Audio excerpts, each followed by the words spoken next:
ന്യായപ്രമാണത്തിലെ അത്ഭുതങ്ങളെ കാണേണ്ടതിന് നീ ഞങ്ങളുടെ കണ്ണുകളെ പ്രകാശിപ്പിക്കണമെന്ന് തിരുവചനത്തിൽ പറയുന്നുണ്ട്.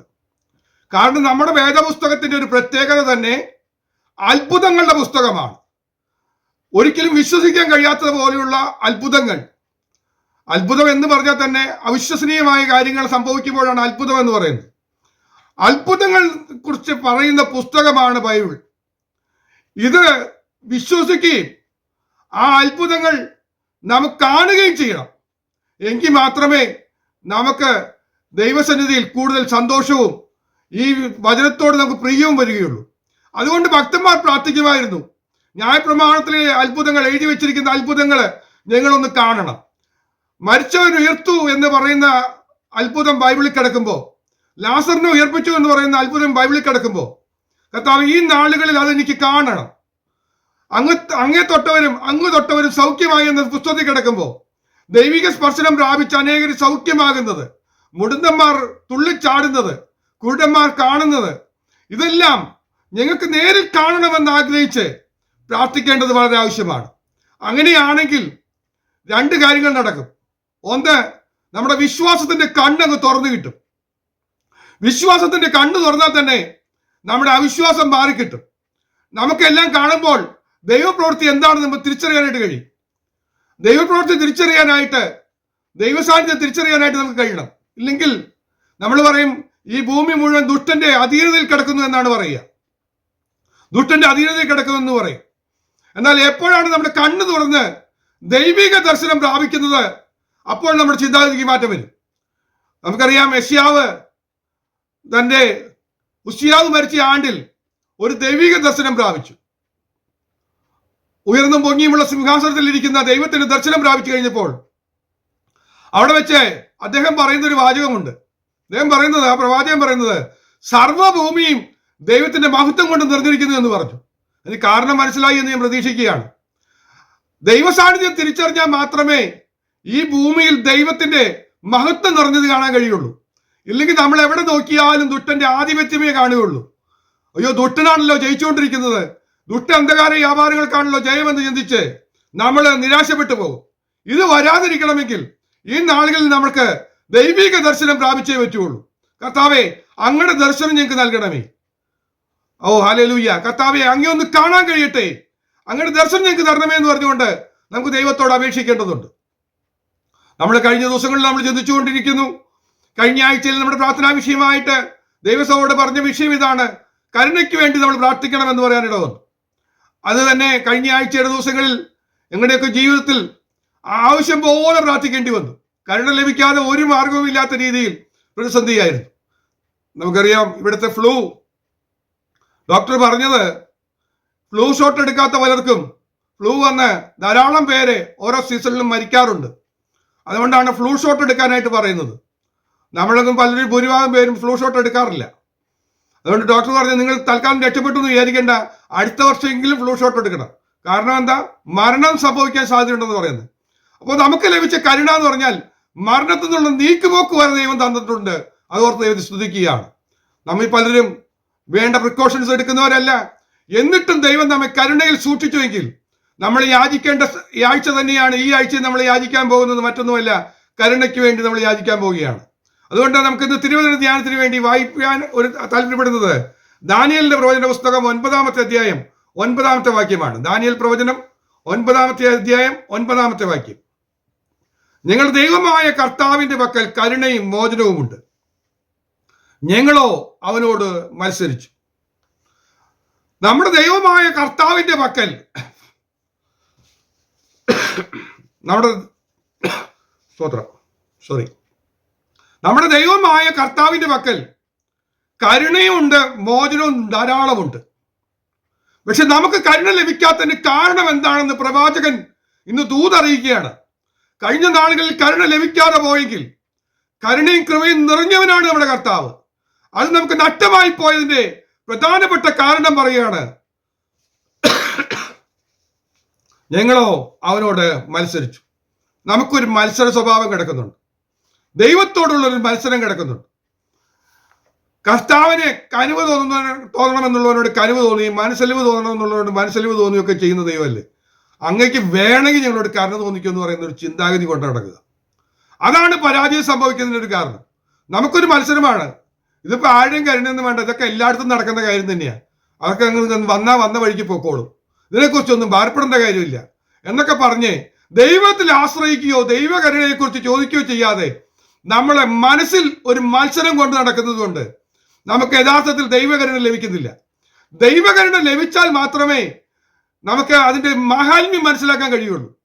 ലോകത്തിലെ കരുണയും ദൈവത്തിന്റെ കരുണയും തമ്മിൽ വളരെ വ്യത്യാസമുണ്ട്. മനുഷ്യന് മനുഷ്യരോട് കാണിക്കുന്ന കരുണയുണ്ട്, എന്നാൽ ദൈവം മനുഷ്യരോട് കാണിക്കുന്ന കരുണയുടെ വലിപ്പം മനസ്സിലാക്കാൻ കഴിയുമ്പോഴാണ് നാം ദൈവസ്നേഹത്തിന്റെ ആഴങ്ങളിലേക്ക് ഇറങ്ങാൻ നമുക്ക് കഴിയുള്ളൂ. അതുകൊണ്ട് ഇന്ന് പ്രധാനമായി ചിന്തിക്കാൻ പോകുന്നത് കരുണ ലഭിക്കുന്നതിന് നാം എന്തു ചെയ്യണം. അതൊരു 10-14 കാര്യങ്ങൾ പറയാനുണ്ട്. സമയത്തിനനുസരിച്ച് അത് പറയാനായിട്ട് താല്പര്യമാണ്. അതിനുശേഷം ലഭിക്കുന്ന സമയത്ത് ദൈവകരുണയുടെ പ്രത്യേകതകളെ കുറിച്ച് പറയാനും പിന്നെ സമയം ഉണ്ടെങ്കിൽ കരുണയ്ക്ക് വേണ്ടി അപേക്ഷിച്ചവരെ കുറിച്ച് ചിലർ ശ്രദ്ധയിൽ കൊണ്ടുവരാനൊക്കെ താല്പര്യമുണ്ട്. എന്നാൽ വേഗത്തിൽ അധികം വിശദീകരണങ്ങൾ കൂടാതെ വാക്യങ്ങൾ പറഞ്ഞ് മനസ്സിലാക്കി മുന്നോട്ട് പോകുവാനാണ് എന്ന് താല്പര്യപ്പെടുന്നത്. അതുകൊണ്ട് നമ്മൾ കഴിഞ്ഞ ദിവസം വായിച്ച വാക്യത്തിൽ കിടക്കുന്നുണ്ട് എങ്ങനെയാണ് കരുണ ലഭിക്കേണ്ടതെന്നുള്ള അടിസ്ഥാനപരമായ കാര്യം. എബ്രായ ലേഖനം 4:16 പറയുന്നു, അതുകൊണ്ട് കരുണ ലഭിപ്പാൻ എന്ത് ചെയ്യണം? തത്സമയത്ത് സഹായത്തിലുള്ള കൃപ ലഭിപ്പാനുമായി നാം ധൈര്യത്തോടെ കൃപാസനത്തിന് അടുത്തു ചെല്ലുക. അപ്പൊ കരുണ ലഭിക്കാനുള്ള ഒന്നാമത്തെ പരമപ്രധാനമായ വഴി മറ്റൊന്നുമല്ല, ദൈവം കരുണയുള്ള ദൈവം എന്നുള്ള ചിന്തയോടെ ഭയപ്പെടേണ്ട. അവൻ നമ്മുടെ ജീവിതത്തിലെ പ്രതിസന്ധി ഒക്കെ ഉണ്ടെങ്കിലും നമ്മുടെ കുറവശങ്ങളും പോരായ്മയും ഒക്കെ ഉണ്ടെങ്കിലും ദൈവം നമ്മോട് കരുണ കാണിച്ച് നമ്മെ രക്ഷിക്കുമെന്നുള്ള ധൈര്യത്തോടെ ആ പ്രാർത്ഥനയുമായി ആ പ്രാർത്ഥനയുടെ സന്നിധിയിൽ ആ തിരുവാദപീഠത്തിൽ നമ്മളൊന്ന് ചെല്ലണം. ഒന്നുകൂടെ പറഞ്ഞാൽ അതൊന്ന് അടുത്ത് ചെല്ലണം. എങ്ങനെയാണ് അടുത്ത് ചെല്ലുന്നത്? ഈ പ്രാർത്ഥനയ്ക്ക് വേണ്ടി അടുത്ത് ചെല്ലുന്നത് എങ്ങനെയാണ്? നമ്മയും ദൈവത്തെ തമ്മിൽ അകറ്റുന്നത് ഒരു വിഷയമാണ്, വേറൊന്നുമല്ല അകറ്റുന്ന വിഷയം, അത് പാപമാണ്. നമ്മയും ദൈവത്തെ തമ്മിൽ അകറ്റുന്ന വിഷയം പാപമാണ്.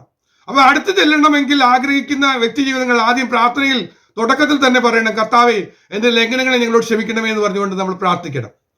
പരിശുദ്ധാത്മാവ് നമ്മുടെ ഹൃദയത്തിൽ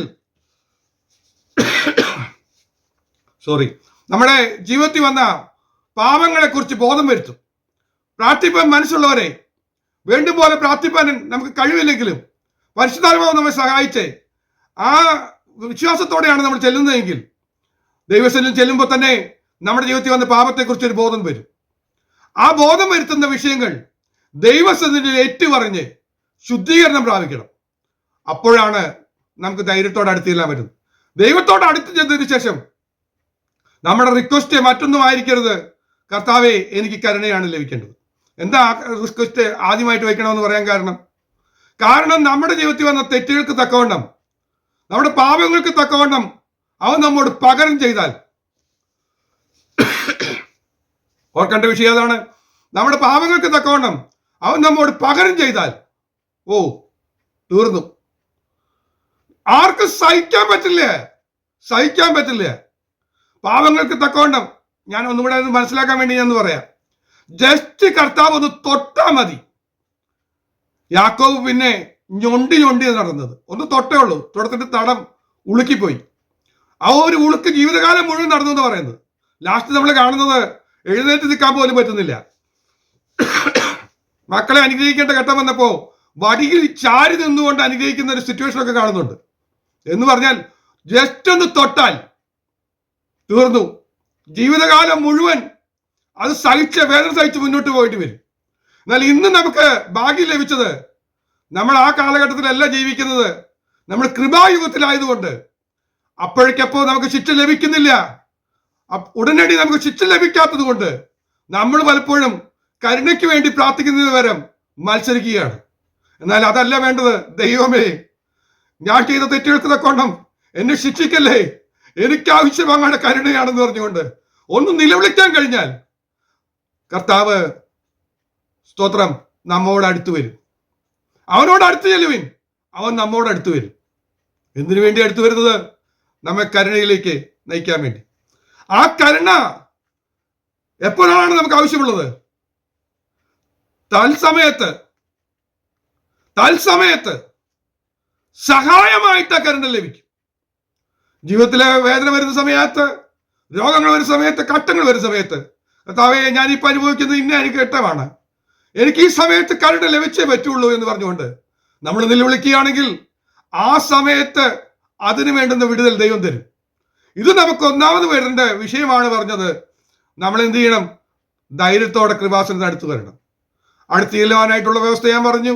പാപം ഏറ്റു പറഞ്ഞ് ഉപേക്ഷിച്ച് നമ്മുടെ പ്രാർത്ഥനാ വിഷയം കരുണയായിരിക്കണം. കരുണയ്ക്ക് വേണ്ടി നമ്മൾ യാചിക്കണം. ഇതാണ് ഒന്നാമത്തെ വഴി. രണ്ടാമത്തെ വാക്യം വായിക്കാനായിട്ട് താല്പര്യപ്പെടുന്നു. 2 തിമോത്തിയോസ് 1:16 വാക്യം. 2 തിമോത്തിയോസ് 1:16. 2 തിമോത്തിയോസ് 1:16. പലപ്പോഴും എന്നെ തണുപ്പിച്ചവനായ ഒനേസിഫോരസിന്റെ കുടുംബത്തിന് കർത്താവ് കരുണ നൽകുമാറാകട്ടെ. അപ്പൊ മറ്റുള്ളവരെ തണുപ്പിച്ചാൽ കർത്താവ് കരുണ കൊടുക്കും. മറ്റുള്ളവരെ തണുപ്പിക്കാൻ കഴിയും.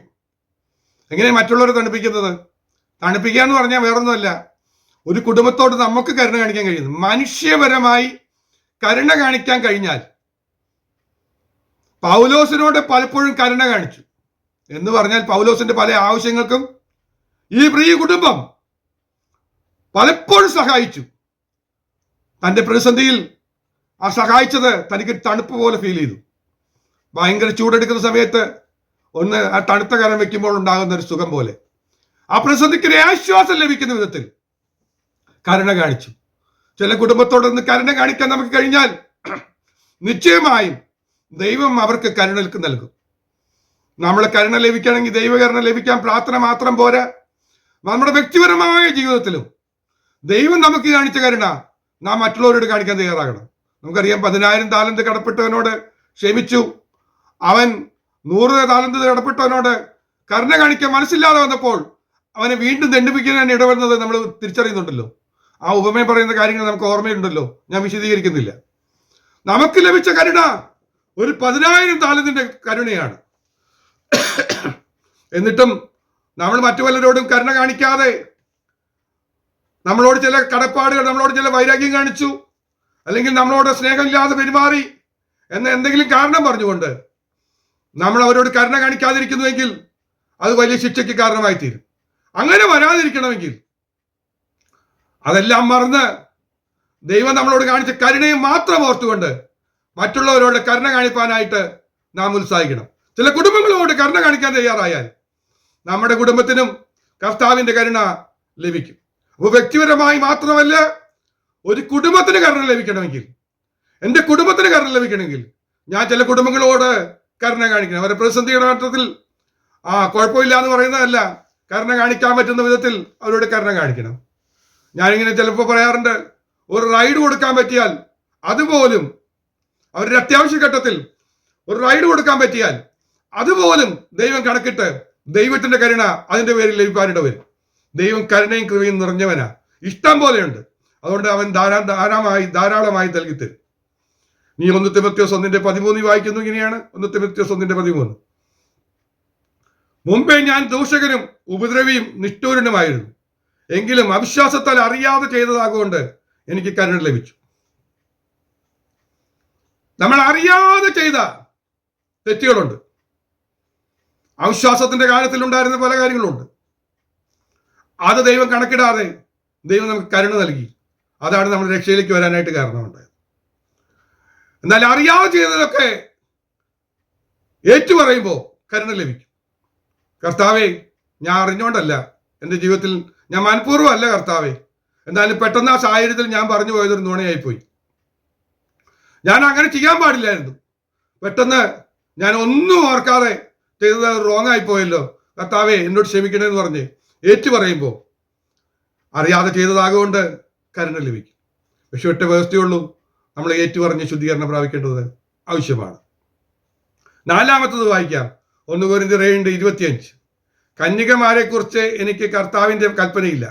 1 കൊരിന്ത്യർ 7:25 എങ്കിലും വിശ്വസ്തനാകുവാൻ തക്കവണ്ണം കർത്താവിന്റെ കരുണ ലഭിച്ചവനായി ഞാൻ അഭിപ്രായം പറയുന്നു. ഇവിടെ 2 കാര്യങ്ങളാണ് പറയുന്നത്. 2 കാര്യങ്ങൾ ഈ വാക്യത്തിൽ നിന്ന് മനസ്സിലാക്കാം. 1, വിശ്വസ്തനായി ജീവിച്ചാൽ കർത്താവിന്റെ കരുണ ലഭിക്കും. നമ്മൾ വിശ്വസ്തനായി ജീവിച്ചാൽ കർത്താവിന്റെ കരുണ ലഭിക്കും. പണ്ട് ഞങ്ങളുടെ സഭയിൽ ഒരു സഹോദരി സാക്ഷ്യം പറയുമ്പോൾ സ്ഥിരം പറയുന്ന ഒരു വാചകം ഉണ്ടായിരുന്നു. ഞാൻ അവിശ്വസ്തയായി പാർത്താലും വിശ്വസ്തനായ ദൈവം എന്നെ കഴിഞ്ഞ ആഴ്ച വട്ടം മുഴുവൻ പരിപാലിച്ചു എന്ന് പറഞ്ഞു സാക്ഷ്യം പറയാറുണ്ട്. ഞാൻ അത്ഭുതത്തോടെ ശ്രദ്ധിക്കാറുണ്ട്. എന്നും ഇങ്ങനെ അവിശ്വസ്തയായിട്ടാണ് ജീവിക്കുന്നത്. പക്ഷേ ഞാൻ നേരിട്ട് ചോദിച്ചപ്പോൾ മനസ്സിലാക്കാൻ കഴിഞ്ഞത് നമ്മുടെ ജീവിതത്തിൽ അവിശ്വസ്തത പലപ്പോഴും വരുന്നുണ്ട്. ആ സൗകര്യം ഉദ്ദേശിച്ചത് വളരെ ആത്മീയ അർത്ഥത്തിലാണ് ചിന്തിച്ചുകൊണ്ടിരുന്നത്. പ്രാർത്ഥനയിൽ അവിശ്വസ്തത, സ്തോത്രം പറയുന്നതിൽ അവിശ്വസ്തത, വചനം വായനയിൽ അവിശ്വസ്തത, ഇങ്ങനെ ആത്മീയ കാര്യത്തിൽ വരുന്ന അവിശ്വസ്തതകളൊക്കെ എപ്പോഴും തന്റെ ഹൃദയത്തെ വേദനിപ്പിക്കുന്നു എന്ന് പറയാനിട വന്നു. ദൈവമക്കളെ, നമ്മൾ പലപ്പോഴും അവിശ്വസ്തത എന്ന് പറഞ്ഞാൽ ജീവിതത്തിലെ വലിയ പാപങ്ങളെ കുറിച്ച് മാത്രം ചിന്തിക്കുമ്പോൾ മനസ്സിലാക്കണം ദൈവവുമായിട്ടുള്ള ബന്ധത്തിലുള്ള നമ്മുടെ വിശ്വസ്തത എത്രയാണെന്ന്. അത് വിശ്വസ്തതയിൽ തെറ്റുപറ്റാതെ വിശ്വസ്തരായിട്ടിരുന്നാൽ നമുക്ക് അതിന്റെ പിന്നാലെ ലഭിക്കുന്നതാണ് കരുണ എന്ന് മനസ്സിലാക്കാനായിട്ട് കഴിയുന്നു. ഇനി ആ വാക്യം ഒന്നും കൂടി ശ്രദ്ധിച്ചു വായിച്ചാൽ, എങ്കിലും ഞാൻ വിശ്വസ്തനാകുവാൻ തക്കവണ്ണം എന്നാണ് അവിടെ പറഞ്ഞിരിക്കുന്നത്. എന്ന് പറഞ്ഞാൽ കരുണ ലഭിച്ചാലേ നമുക്ക് വിശ്വസ്തനാകാൻ പറ്റുള്ളൂ. അത് മറ്റൊരു ആശയമാണ്. ഞാൻ പറഞ്ഞ രണ്ട് ആശയങ്ങൾ ആ വാക്യത്തിലുണ്ട്. നമുക്ക് വിശ്വസ്തനാകാൻ ശ്രമിച്ചാലും പലപ്പോഴും നമ്മൾ പരാജയപ്പെടുകയാണ്. കർത്താവേ, പ്രാർത്ഥനയിൽ ഞാൻ വിശ്വസ്തയോടെ ജീവിച്ചോളാം, സ്തോത്ര ജാഗരണത്തിൽ ഞാൻ വിശ്വസ്തനായിരിക്കോളാം, ബൈബിൾ വായനയിൽ ഞാൻ വിശ്വസ്തനായിരിക്കോളാം എന്നൊക്കെ നമ്മൾ ആഗ്രഹിക്കുകയും തീരുമാനിക്കുകയൊക്കെ ചെയ്താലും പരാജയപ്പെട്ടു പോകും. എന്നാൽ കരുണ ലഭിച്ചാൽ നമുക്ക് വിശ്വസ്തനാകാൻ കഴിയും. പൗലോസ് പറയുക, എൻ്റെ ജീവിതത്തിന്റെ കാര്യങ്ങളിൽ എനിക്ക് വിശ്വസ്തനാകുവാൻ തക്കവണ്ണം കർത്താവിന് കരുണ ലഭിച്ചു. അവിടെ പറഞ്ഞ വിഷയം വിവാഹ സംബന്ധമായ വിഷയത്തെക്കുറിച്ചാണ് പറഞ്ഞത്. ആ വിഷയത്തിലും വിശ്വസ്തയോടെ മുന്നോട്ട് പോകാൻ കഴിഞ്ഞത്, തന്റെ തീരുമാനത്തിൽ ഉറച്ചു നിൽക്കാൻ കഴിഞ്ഞത് കർത്താവിന്റെ കരുണ ലഭിച്ചതുകൊണ്ടാണെന്ന് പറയുന്നത്. ദൈവമക്കളെ, നമ്മൾ എടുക്കുന്ന ഒരു തീരുമാനം കൊണ്ടും നമുക്ക് വിജയിക്കാൻ കഴിയില്ല. തീരുമാനം നടപ്പാക്കാനുള്ള ശക്തി നമുക്ക് ലഭിക്കില്ല. എന്നാൽ നമ്മുടെ ആത്മാർത്ഥതയിൽ നിന്നുള്ള തീരുമാനത്തെ ദൈവം മാനിച്ചാൽ, ദൈവത്തിന്റെ കരുണ ഇറങ്ങി വരുമ്പോൾ മാത്രമേ നമുക്ക് വിജയിക്കാനായിട്ട് കഴിയുള്ളൂ. അതുകൊണ്ട് നിശ്ചയമായും കരുണയ്ക്ക് വേണ്ടി നമ്മൾ പ്രാർത്ഥിക്കണം. അപ്പോൾ ഇവിടെ നാലാമത് നമ്മൾ പറഞ്ഞത്, നമ്മുടെ ജീവിതത്തിൽ വിശ്വസ്തനാവാൻ ശ്രമിക്കണം. വിശ്വസ്തനായാൽ കരുണ ലഭിക്കും എന്ന് കാണാനായിട്ട് കഴിയുന്നു. 5 ലൂക്കോസിന് സുവിശേഷം 18:39 വാക്യങ്ങൾ. മുൻ നടക്കുന്നവർ അവനെ മിണ്ടാതിരിപ്പാൻ ശാസിച്ചു. അവനോ, ദാവീദ് പുത്രാ, എന്നോട് കരുണ തോന്നണമെന്ന് ഏറ്റവും അധികം നിലവിളിച്ചു. അപ്പോ കരുണ ലഭിക്കാനായിട്ട് ഉറച്ച നിലവിളിയോടെയുള്ള പ്രാർത്ഥന ആവശ്യമാണ്. കരുണ ലഭിക്കുന്നില്ല, കർത്താവിന്റെ ശ്രദ്ധ എന്നിലേക്ക് വന്നിട്ടില്ല എന്ന് തോന്നിയാൽ, അല്പം വൈകുന്നു എന്ന് തോന്നിയാൽ, നാം ഏറ്റവും നിലവിളിച്ച് പ്രാർത്ഥിക്കണം. പക്ഷെ കരുണയില്ലാതെ നമുക്ക് മുന്നോട്ട് പോകാൻ കഴിയില്ല. ആ കുരുടന്റെ ജീവിതത്തിൽ ഏറ്റവും ആവശ്യമായിട്ടുള്ള വിഷയം അത് ഇറങ്ങി വരുന്നത് ദൈവകരുണയിലൂടെയാണെന്ന് അവന് തിരിച്ചറിഞ്ഞു. ദൈവം കരുണ കാണിച്ചാൽ എന്റെ പ്രശ്നത്തിന് പരിഹാരം വരുത്തും. ഇല്ലാതെ ഒരു മനുഷ്യൻ വിചാരിച്ചാലും നടക്കില്ല എന്ന തിരിച്ചറിവ്. എന്റെ തലമുറയുടെ വിഷയത്തിൽ കർത്താവെ ആർക്കും എന്നെ സഹായിക്കാൻ കഴിയില്ല. എന്നാൽ വിശ്വസ്തനായ ദൈവം എന്നോട് കരുണ കാണിച്ചാൽ ഇതിനെ നിശ്ചയമായും പരിഹാരമുണ്ടെന്നുള്ള വിശ്വാസത്തോടെ ഉറക്കെ ഒന്ന് നിലവിളിച്ചു നോക്ക്. ആ കരുണ ഇറങ്ങി വരും. ആ കരുണ ഇറങ്ങി വരും. അസാധ്യമായത് ദൈവം സാധ്യമാക്കി തരിക തന്നെ ചെയ്യും. ലൂക്കോസിന്റെ സുവിശേഷം 1:50 വാക്യത്തിൽ ഇങ്ങനെ വായിക്കുന്നു. 6ാമത്തെ കാര്യം നമുക്ക് വായിക്കാം. അവനെ ഭയപ്പെടുന്നവർക്ക് അവന്റെ കരുണ തലമുറയോളം ഇരിക്കുന്നു. ഞാൻ അതാ പറഞ്ഞത്. നമ്മുടെ തലമുറയ്ക്ക് കരുണ വേണോ? ദൈവത്തെ ഒന്ന് ഭയപ്പെട്ടെ. ദൈവത്തെ ഒന്ന് ഭയപ്പെടുക. എങ്ങനെയാ ഭയപ്പെടുന്നത്? കർത്താവ് എന്നെ അടിക്കുമെന്ന് പറയുന്നത് പേടിയാണോ? അതല്ല, ദൈവഭയം. കർത്താവേ, അങ്ങാണ് സർവ്വശക്തൻ, അങ്ങയുടെ കരുണ കൊണ്ടാണ് ഞാൻ ജീവിക്കുന്നത്, അങ്ങയുടെ ദയ കൊണ്ടാണ് ഞാൻ ജീവിക്കുന്നത്, ഞാനാകുന്നത് അങ്ങയുടെ കൃപയാലാകുന്നു എന്ന തിരിച്ചറിവോടുകൂടെ ദൈവത്തെ ഭയപ്പെട്ട് ജീവിക്കുക, ദൈവത്തിന് കീഴടങ്ങി ജീവിക്കുക. ദൈവത്തോടുള്ള ഭയം നമ്മുടെ മനസ്സിൽ നിൽക്കുന്നുണ്ടെങ്കിൽ പാപം ചെയ്യാൻ പോലും നമുക്ക് കഴിയില്ല. ദൈവഭയം നഷ്ടപ്പെടുമ്പോഴാണ് നമ്മൾ പാപത്തിൽ അകപ്പെട്ടു പോകുന്നത് പോലും. അതുകൊണ്ട് ദൈവത്തെ ഭയപ്പെടുന്ന ഒരു ജീവിതം നമുക്കുണ്ടെങ്കിൽ കരുണ ലഭിക്കുമെന്ന് മാത്രമല്ല, അത് തലമുറയായി ആ കരുണ നിലനിൽക്കും. നമ്മൾ പ്രാപിച്ചെടുത്താൽ, കരുണ പ്രാപിച്ചാൽ നമ്മൾ തലമുറയ്ക്ക് കൊടുക്കുന്ന ഒരു നിക്ഷേപമാണത്. ഒന്നുകൂടെ ഓർത്ത് നോക്കിയ കരുണയുടെ വാല്യൂ ഒന്ന് മനസ്സിലാക്കിയാൽ കരുണയ്ക്ക് വേണ്ടി നമ്മൾ എല്ലാ ദിവസവും പ്രാർത്ഥിക്കും. എന്താണ് വാല്യൂ? എന്റെ തലമുറയ്ക്ക് ഞാൻ $2 മില്യൺ $10 മില്യൺ കൊടുക്കുന്നതല്ല അവരുടെ ജീവിതത്തിലെ വിജയമായി മാറുന്നത്. അതൊക്കെ ഒരു നിസ്സാരമായ തീരുമാനത്തിനുള്ളിൽ എല്ലാം നഷ്ടപ്പെട്ടു പോകാം. തെറ്റായ ഒരു തീരുമാനം എടുത്താൽ മതി, അതെല്ലാം നഷ്ടപ്പെട്ടു പോകാം. എന്നാൽ ഞാൻ കരുണ പ്രാപിച്ചാൽ, ദൈവത്തെ ഭയപ്പെട്ട് ദൈവത്തിന്റെ കരുണ ഞാൻ പ്രാപിച്ചെടുത്താൽ, അതെന്റെ തലമുറയിലേക്ക് അത് ദൈവം പകർന്നു കൊടുക്കും. അത് തലമുറയോളം 1 to 4 ജനറേഷനെങ്കിലും മിനിമം ലഭിക്കും. ആ അനുഗ്രഹം തലമുറകൾക്ക് കൊടുക്കാൻ ഞാൻ സമ്പാദിക്കേണ്ടത്, ദൈവസന്നിധിയിൽ നിന്ന് പ്രാപിച്ചെടുക്കേണ്ടത് വേറൊന്നുമല്ല. ഈ ലോകത്തിലെ ഏറ്റവും വലിയ നിക്ഷേപമായി ഞാൻ കരുതുന്നത് ദൈവത്തിന്റെ കരുണയാണ്. ദൈവത്തിന്റെ കരുണ ഒരു വലിയ ധനമായി നമ്മൾ ഏറ്റെടുത്താൽ, ആ കരുണ ഒന്ന് മാത്രം മതി നമ്മുടെ തലമുറയ്ക്ക് പകർന്നു കൊടുക്കാൻ. സ്തോത്രം. നമുക്ക് പരിചയമുള്ള വാക്യമുണ്ട്. 7-ാമത്തെ കാര്യമായിട്ട് പറയാം, മത്തായിയുടെ സുവിശേഷം 5:7. കരുണയുള്ളവർ ഭാഗ്യവാന്മാർ, അവർക്ക് കരുണ ലഭിക്കും. നമ്മുടെ ജീവിതത്തിൽ കരുണ എന്ന് പറയുന്ന സാധനം ഇല്ലെങ്കിൽ കരുണ ലഭിക്കാനുള്ള സാധ്യത കുറവാണ്. ഞാൻ നേരത്തെ തുടക്കത്തിലേ പറഞ്ഞതുപോലെ തന്നെ ദൈവത്തിന് കരുണ ലഭിച്ചവരോ നമ്മൾ, കരുണയേറ്റവരായിരുന്നു നമ്മൾ. എന്നാൽ ദൈവത്തിന്റെ കരുണ ലഭിച്ചപ്പോൾ, ദൈവകരുണയുടെ മഹാത്മ്യം മനസ്സിലാക്കിയിട്ടും എന്റെ ജീവിതത്തിൽ കരുണ തോന്നുന്നില്ലെങ്കിൽ, കഷ്ടമനുഭവിക്കുന്നവരെ, പ്രയാസം അനുഭവിക്കുന്നവരെ കേൾക്കുമ്പോൾ എനിക്ക് കരുണ തോന്നുന്നില്ലെങ്കിൽ, പലപ്പോഴും നമുക്ക് പറ്റുന്നത് സാമ്പത്തിക മണ്ഡലത്തിലുള്ള കരുണ കാണിക്കാനേ പറ്റാതെ വരുന്നത്. ചിലപ്പോൾ നമ്മുടെ സാമ്പത്തിക സ്ഥിതി എല്ലാവരെയും സഹായിക്കാൻ, പണം കൊണ്ട് സഹായിക്കാൻ കഴിയാതെ വരാം. എന്നാൽ ശാരീരികമായി നമുക്ക് സഹായിക്കാൻ കഴിയുന്ന ചില മേഖലകളുണ്ട്. നാട്ടിലൊക്കെ ആയിരുന്ന സമയത്ത് പലപ്പോഴും ആളുകളെ ആശുപത്രിയിൽ കൊണ്ടുപോകേണ്ടി വരാറുണ്ട്. കാരണം അവരുടെ വീട്ടിൽ പലരും ഉണ്ടാകില്ല. അവരെ ഒന്ന് സഹായിക്കാൻ കഴിയുന്നത് പണം ഇറക്കണ്ട, പണം അവരുടെ കയ്യിലുണ്ട്, പക്ഷെ കൊണ്ടുപോകാനും കൊണ്ടുവരാനും ആളില്ല. ഡോക്ടറോട് സംസാരിക്കാനും കൂടെ നിൽക്കാനും ആളില്ല. അവിടെ അഡ്മിറ്റ് ആയി കഴിഞ്ഞാൽ ഒരു ബൈസ്റ്റാൻഡറായിട്ട് നിൽക്കാനായിട്ട് ഇതൊക്കെയും കർത്താവ് എന്നെ സഹായിച്ചിട്ടുണ്ട്. കാരണം എന്താ, എനിക്കറിയാം അങ്ങനെ അവരോട് കരുണ കാണിച്ചാൽ, ആ കുടുംബങ്ങളോട് ദയ തോന്നിയാൽ നിശ്ചയമായും എൻ്റെ ജീവിതത്തിൽ അനുഗ്രഹമാണ്. ഞാൻ ആശുപത്രിയിൽ പോകാൻ മടിയുള്ള ഒരു മനുഷ്യനായിരുന്നു. ആശുപത്രിയുടെ സ്മെല്ലൊന്നും എനിക്ക് ഇഷ്ടമല്ല. എന്നാൽ ചില രോഗികള് ഗവൺമെന്റ് ആശുപത്രിയിലൊക്കെ കിടക്കേണ്ട സമയത്ത് ഞാൻ അവിടെ പോയി അവർക്ക് വേണ്ടി ദിവസങ്ങൾ അവരോടൊപ്പം കഴിയേണ്ടി വരുമ്പോൾ ഞാനെല്ലാം മറന്നു. ഒന്നേ ചിന്തിച്ചുള്ളൂ, എനിക്ക് ദൈവത്തിന്റെ കരുണ ലഭിക്കണം, ദൈവത്തിന്റെ കരുണ ലഭിക്കണം. ദൈവത്തിന്റെ കരുണ ലഭിക്കാൻ നാം അവരോട് കരുണ കാണിക്കണം.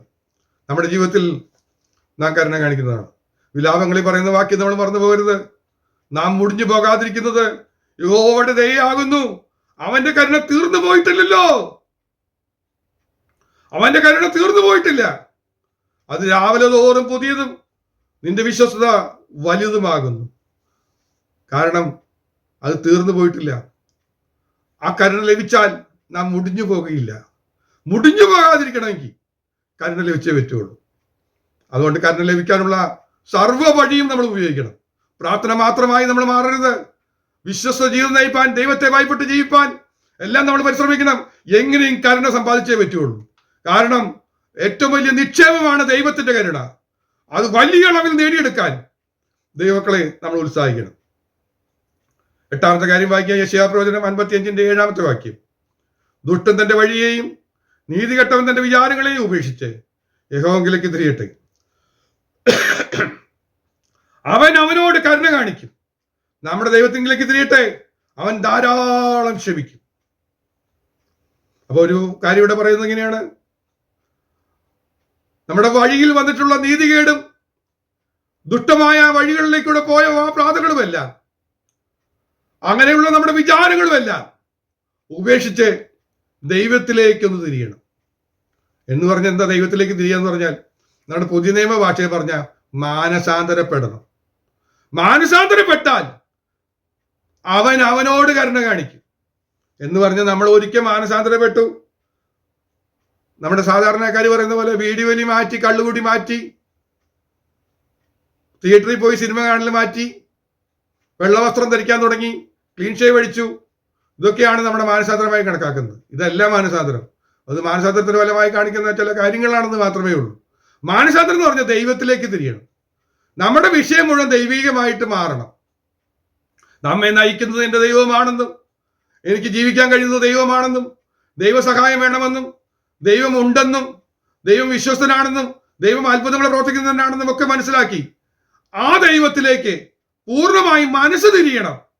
അത് വിട്ട് നമുക്കൊന്നും ചെയ്യാൻ കഴിയുന്നില്ല എന്ന രീതിയിലേക്ക് വരണം. അതുകൊണ്ടാണ് ഓരോ ദിവസവും മാനസാന്തരം നമുക്ക് ആവശ്യമാണ്. മാനസാന്തരം നമ്മൾ നടക്കുമ്പോഴാണ് മാനസാന്തരത്തിന് യോഗ്യമായ ഫലങ്ങൾ ഉണ്ടാകുകയുള്ളൂ. അങ്ങനെയാണെങ്കിൽ നമുക്ക് അങ്ങനെ മാനസാന്തരപ്പെട്ടുകൊണ്ടിരിക്കുന്നവരോട് ദൈവം കരുണ കാണിക്കും. അപ്പൊ കരുണ ലഭിക്കാൻ നമ്മൾ മാനസാന്തരപ്പെടണം. എങ്ങനെയൊക്കെ മാനസാന്തരപ്പെടണം? നമ്മുടെ രക്തബന്ധങ്ങളോടുള്ള ബന്ധത്തിൽ നമുക്ക് സ്നേഹബന്ധം വരണം. സ്നേഹം കുറയുന്നുവെങ്കിൽ മാനസാന്തരം അവിടെ കുറഞ്ഞിരിക്കുന്നു. കണ്ടിട്ടുള്ള നമ്മുടെ കണ്ണിന് മുമ്പിലുള്ള സഹോദരനോട് നമുക്ക് വൈരാഗ്യം വരുന്നുവെങ്കിൽ നമ്മുടെ ദൈവത്തെ നമ്മൾ അറിഞ്ഞിട്ടില്ലെന്ന് അർത്ഥം. ദൈവത്തിലേക്ക് നമ്മൾ തിരിഞ്ഞിട്ടില്ല. ദൈവത്തിലേക്ക് തിരിഞ്ഞാൽ സ്തോത്രം, നമുക്ക് ആരോടും പിണങ്ങിയിരിക്കാനോ വൈരാഗ്യം വരാനോ കഴിയില്ല. എല്ലാവരോടും നമുക്ക് സ്നേഹം തോന്നും. അവരുടെ ഒരു വാക്ക് നമ്മളെ പിണക്കിയിട്ടുണ്ട്, അവരുടെ പെരുമാറ്റം നമ്മളെ വേദനപ്പെടുത്തിയിട്ടുണ്ട്. ഇതൊക്കെ നമ്മളെ എന്ത് ചെയ്യിക്കുന്നു? പ്രതിസന്ധിയിലേക്ക് കൊണ്ടുപോവുകയാണ്. ആ മേഖലയിലൊക്കെ മാനസാന്തരം ആവശ്യമാണ്. ആ മേഖലയിലൊക്കെ മാനസാന്തരം വരുന്ന സമയത്ത് നമുക്ക് കരുണ ലഭിക്കും. ഇല്ലെങ്കിൽ ഞാൻ ഒന്ന് പറയട്ടെ, നിങ്ങൾ വിശ്വസിച്ചാലും ഇല്ലെങ്കിൽ ഞാൻ മനസ്സിലാക്കിയൊരു ചരിത്രം, ഇങ്ങനെ പല പ്രശ്നങ്ങളും കൊണ്ടുനടന്ന് മാനസാന്തരപ്പെടാതെ മനം തിരിയാതെ മുന്നോട്ട് പോയാൽ ഒരു ഘട്ടം വരുന്ന സമയത്ത് കർത്താവ് പിടിച്ചിടും. ഒരു കർത്താവിന്റെ വിലയേറിയ ദാസൻ, ആത്മീയ ഗോളത്തിൽ വളരെ ശുശ്രൂഷ ചെയ്ത ഒരു ദൈവദാസൻ, തന്റെ പ്രായാധിക സമയത്ത് ചില മാസങ്ങൾ ബെഡിലായി കിടക്കാനിട വന്നു. അപ്പോൾ തന്നെ കാണാൻ വന്ന ചില സുശേഷകർ ചോദിച്ചു, അപ്പച്ച, അപ്പച്ചന് കർത്താവിന് വേണ്ടിയൊക്കെ ഇത്രയും നിന്നിട്ട് അപ്പച്ചൻ ഇങ്ങനെ കിടക്കുന്നത് എന്താണെന്ന് ചോദിച്ചു.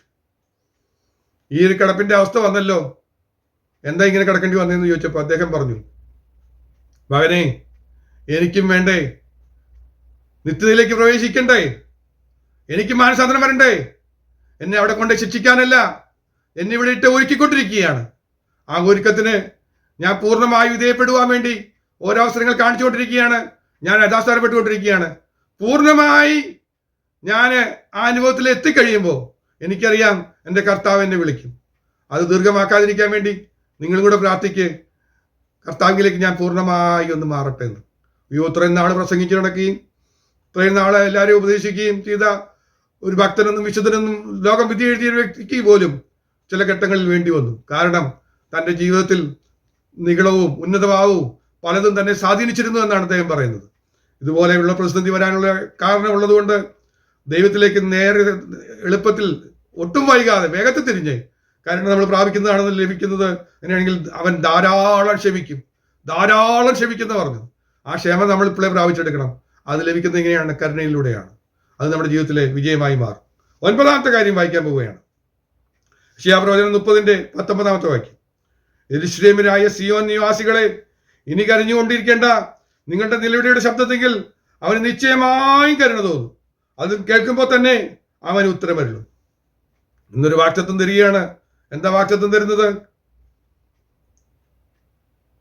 കരഞ്ഞുകൊണ്ടിരിക്കണ്ട. ജീവിതത്തിലെ ക്ലേശങ്ങളുടെ മധ്യത്തിൽ കരഞ്ഞുകൊണ്ടിരിക്കണ്ട.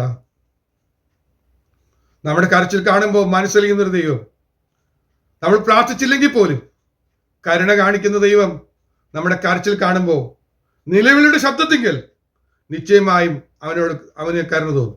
ഇത് ജനറലായിട്ട് ലഭിക്കുന്ന ഒരു വഴിയാണ്. കരുണ ലഭിക്കേണ്ട ചില വ്യക്തി ജീവിതങ്ങളോട് ദൈവം മറ്റെല്ലാം മറന്നിട്ട് തന്റെ കയ്യിലെ കരുണ നിമിത്തം കാരുണ്യവാനായതുകൊണ്ട് ലഭിക്കുന്ന ഒരു കരുണയുടെ ഒരു രീതിയാണ് അത് കാണാനായിട്ട് കഴിയുന്നത്. വളരെ പ്രധാനപ്പെട്ട ഒരു വാക്യമാണല്ലോ സദൃശവാക്യം 28:13. തന്റെ ലംഘനങ്ങളെ മറയ്ക്കുന്നവന് ശുഭം വരികയില്ല, അവയെ ഏറ്റുപറഞ്ഞ് ഉപേക്ഷിക്കുന്നവനോ കരുണ ലഭിക്കും.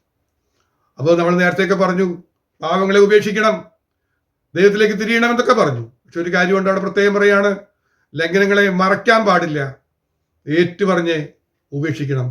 അങ്ങനെ ഏറ്റുപറഞ്ഞ് ഉപേക്ഷിച്ചാൽ കരുണ ലഭിക്കും. കരുണ ലഭിക്കാൻ കർത്താവെ, എൻ്റെ എങ്ങനെ പിടികൂടിക്കൊണ്ടിരിക്കുന്ന മുറുകെ പറ്റുന്ന ചില പാവങ്ങളുണ്ട്. എൻ്റെ കോപശീലം, എൻ്റെ വാശി, വൈരാഗ്യം, പിണക്കം, കർത്താവെ അതെല്ലാം എന്നോട് ക്ഷമിക്കണമേ, ഞാനത് ഉപേക്ഷിക്കാൻ തയ്യാറാകുകയാണ്. ഇനി ഞാൻ ആരോടും പിണങ്ങിയിരിക്കില്ല എന്നൊക്കെ പറഞ്ഞ് നമ്മളൊന്ന് യഥാസ്ഥാനപ്പെടാൻ കഴിഞ്ഞാൽ കരുണ ലഭിക്കും. ഇല്ലെങ്കിൽ കരുണ ലഭിക്കില്ല എന്ന് തിരിച്ചറിയാനായിട്ട് കഴിയുന്നു.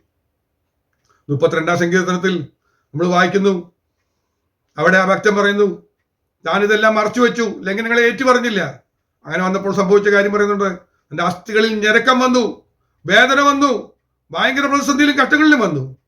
പിന്നീട് ഞാൻ എൻ്റെ ലംഘനങ്ങളെ നിന്നോട് അറിയിക്കുമെന്ന് പറഞ്ഞ് തീരുമാനമെടുത്ത് ഏറ്റു പറഞ്ഞപ്പോൾ അവന് കരുണ ലഭിച്ചതായിട്ട് 32-ാം സങ്കീർത്തനത്തിൽ നമ്മൾ വായിക്കുന്നുണ്ട്.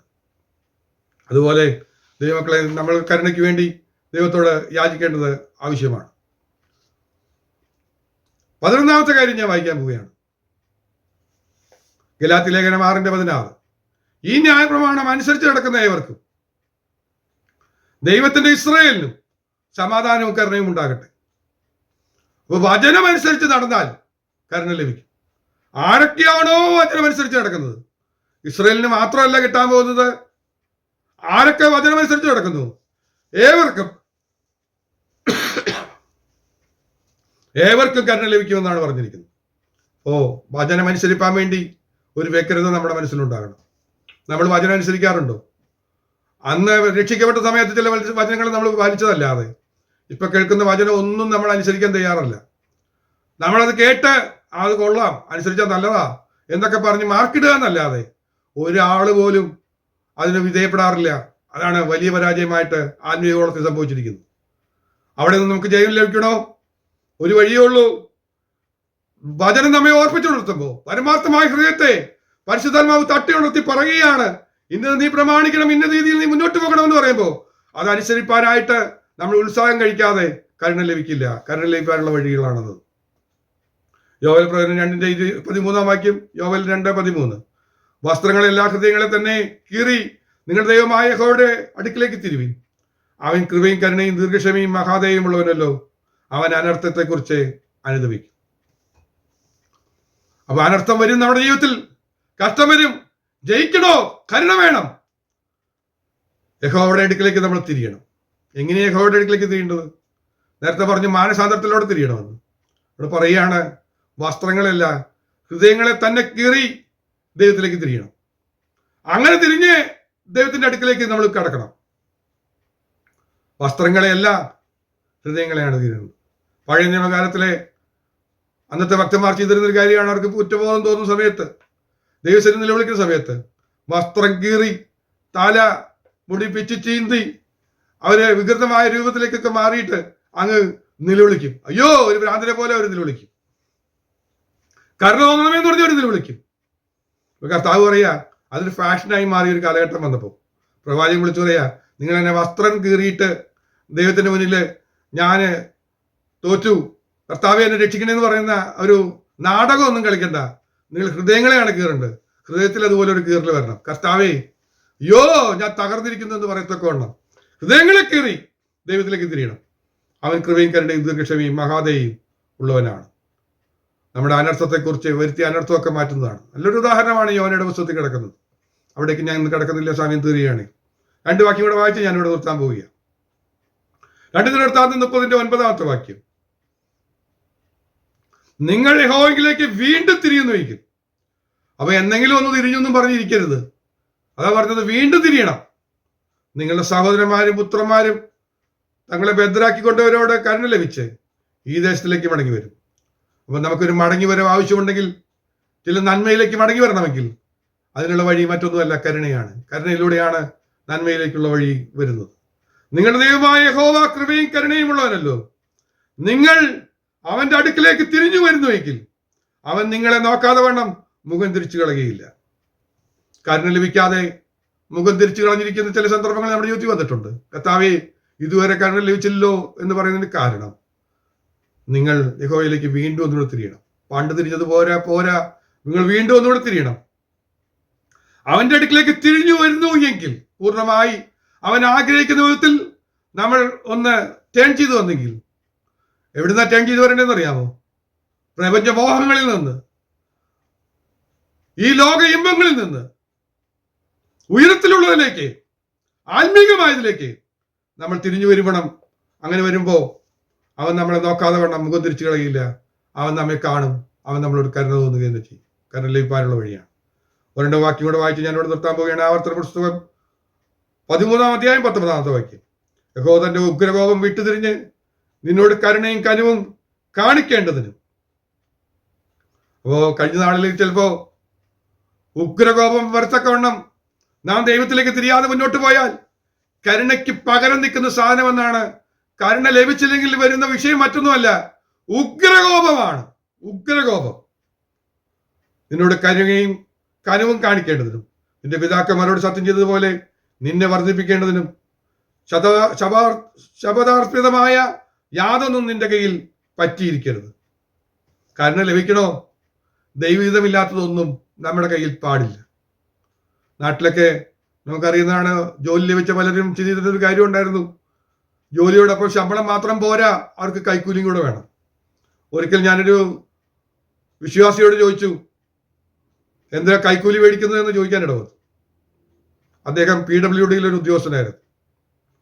അപ്പൊ അദ്ദേഹം പറഞ്ഞു, ഞാൻ ആരോടും കൈക്കൂലി ചോദിച്ചു മേടിക്കാറില്ല, അവർ സന്തോഷത്തോടെ തന്നാൽ ഞാൻ മേടിക്കുന്നു എന്ന് മാത്രമേ ഉള്ളൂ. ന്യായീകരണം കണ്ടോ? ദൈവത്തിന് ഇഷ്ടമുള്ളതല്ല. സ്നാപക യോഹന്നാൻ പറഞ്ഞു, നിങ്ങളുടെ ശമ്പളം കിട്ടുന്ന ശമ്പളം മതിയെന്ന് വെപ്പിൻ. കിട്ടുന്ന ശമ്പളം മതിയെന്ന് വെപ്പിൻ. അല്ലാതെ കയ്യിലേക്ക് വന്നാൽ അത് ഞാൻ ചോദിച്ചിട്ടല്ല കിട്ടിയെന്ന് പറഞ്ഞിട്ടായാലും മേടിക്കാൻ പാടില്ല. അങ്ങനെ മേടിച്ചാൽ അത് ദൈവത്തിന് ഇഷ്ടമുള്ള കാര്യമല്ല. നിനക്ക് കരുണ ലഭിക്കില്ല, പകരം ഉഗ്രകോപമാണ് ലഭിക്കാൻ പോകുന്നത്. ഞാനൊരു ഉദാഹരണം പറഞ്ഞതേ ഉള്ളൂ, സമയമില്ല. ഇങ്ങനെ നമ്മുടെ ജീവിതത്തിൽ ദൈവമില്ലാത്തത് എന്തെങ്കിലും പറ്റിയിരിക്കുന്നുവെങ്കിൽ അതിനെ ഉപേക്ഷിച്ചാൽ നമുക്ക് കരുണ ലഭിക്കും. ആ കരുണയ്ക്ക് വേണ്ടി നമുക്ക് യാചിക്കാം. ഞാൻ നിർത്തുന്നതിനോട് മുമ്പ് ഒരു വാക്യം കൂടെ, നമുക്ക് പരിചയമുള്ള ഒരു വാക്യം ഞാൻ പറഞ്ഞ് ഇവിടെ നിർത്താൻ പോവുകയാണ്. 103 സങ്കീർത്തനം 4 വാക്യം. ധാരാളം കാര്യങ്ങൾ ഇനിയും പറയാൻ കിടക്കുകയാണ്. എന്നാൽ ഇത്രയും കാര്യങ്ങൾ പരമാർത്ഥമായ ഹൃദയത്തെ തട്ടിയുണർത്തി ഞാൻ ഓർമ്മപ്പെടുത്തി. കരുണയുടെ മൂല്യം മനസ്സിലായി എന്ന് ഞാൻ പ്രതീക്ഷിക്കുകയാണ്. അതിനുവേണ്ടി യാചിക്കുമെന്ന് ഞാൻ പ്രതീക്ഷിക്കുകയാണ്. അവൻ നിന്റെ ജീവനെ നാശത്തിൽ നിന്ന് വീണ്ടെടുക്കുന്നു, അവൻ ദയയും കരുണയും നിന്നെ അണിയിക്കുന്നു. ഇന്ന് ഈ പ്രത്യാശയുടെ ഒരു വാക്ക് ഞാൻ പറഞ്ഞുകൊണ്ട് നിർത്താൻ പോവുകയാണ്. കർത്താവ് ഇന്ന് ആഗ്രഹിക്കുകയാണ്, കരുണയുടെ ഡ്രസ്സ് നമുക്ക് ഇട്ട് തരാൻ പോവുകയാണ്. എങ്ങനെയാണ് ദൈവം ഡ്രസ്സ് ഇട്ട് തരുന്നത്? നിന്റെ ജീവനെ നാശത്തിൽ നിന്ന് വീണ്ടെടുത്ത് ആ കരുണയുടെ വസ്ത്രം അണിയിക്കുമ്പോ, സ്തോത്രം, ജീവൻ നാശത്തിലേക്ക് പോകില്ല. പിന്നെ നമ്മുടെ ജീവൻ എവിടേക്ക് പോകും? നിത്യജീവനിലേക്ക് പോകും. കർത്താവേ, എനിക്ക് നിത്യജീവനാണ് ആവശ്യം. ഇവിടുത്തെ ജീവിതം അവസാനിക്കുമ്പോൾ എന്റെ ജീവൻ നാശത്തിലേക്ക് പോകാതെ എന്റെ ജീവൻ നിത്യജീവനിലേക്ക് കടക്കണമെങ്കിൽ കർത്താവേ, ഈ കരുണ എന്നെ അണിയിക്കണമേ. നമ്മുടെ പ്രാർത്ഥനാ വാചകം അതായി മാറട്ടെ. എല്ലാ കണ്ണുകളും അടച്ച് നമുക്ക് ഒരുമിച്ച് പ്രാർത്ഥിക്കാൻ കഴിയട്ടെ. കർത്താവേ, നിന്റെ ദയയും കരുണയും എന്നെ അണിയിക്കണമേ. കർത്താവിന്റെ വാഗ്ദത്തമാണ് നമ്മെ അണിയിക്കാമെന്ന്. അതിനുവേണ്ടി യാചിക്കണം. നാശത്തിലേക്ക് പോകാതെ നിത്യജീവനിലേക്ക് കടക്കാൻ കർത്താവ് അണിയിക്കാൻ ഒരുക്കി വെച്ചിരിക്കുന്ന കരുണ നമുക്ക് ഏറ്റെടുക്കാം. കർത്താവ് നമ്മെ എല്ലാവരെയും അണിയിക്കുമാറാകട്ടെ.